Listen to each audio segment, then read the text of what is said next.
أنا هرت waxaan leeyahay by any means argagixisada ku nool magaalada Laascaanood inaynu cagta marino waa mid aynu ku qasbannahay wacdna inuu ku maray haddaba ninka argagixisada u ahaa fayeenka asagoo wasiir u jawaabaya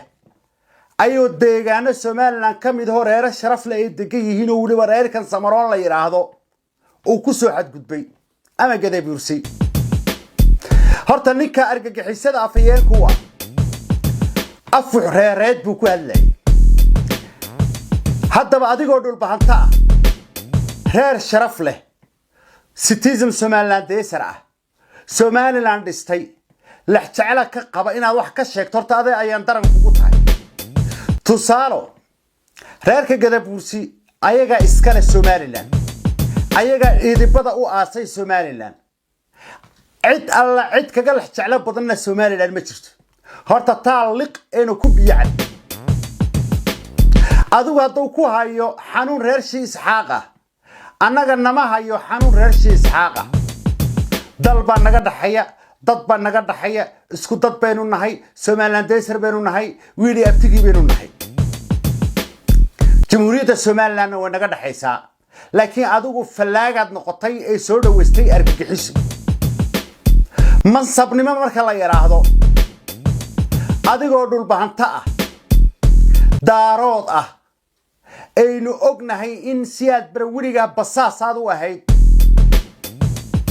ee aad ka hinaadsan tahay reer ilaahay cudud iyo tiro iyo tayasiyo reer shii isxaaq la yiraahdo hadaa tihiin daarood oo dhanba isku soo wada dub xanuunka idinka niyahay horta annaga nama hayo Somaliland inaynu difaacano inaynu la jecel ka qabno cid kasta Somaliland deesar ba ogiyo inta afka Soomaaliga ku hadashay anagu nama hayo xanuun qabiil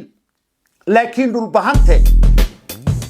sida uu sheegay ninkan afayeenka argagixisada ah magaalada Laascaano ee hadalkaaga laga dhadhansanayo in aad dadka degan galbeedka Somaliland iyo gobolkii Awdal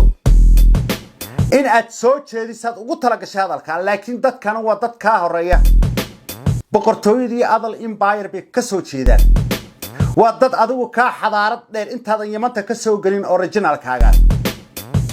sida darteed tusaaro magaalada Boorama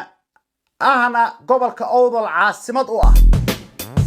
maanta caafimaad bay haysataa biyo waxay haysataa nadiif ah oo macaan 500,000 people baa ku nool jaamacada ka furan heerka waxay ku gaareen midnimada iyo lax jeclada Somaliland iyo wada jirka Somaliland Amin TV subscribe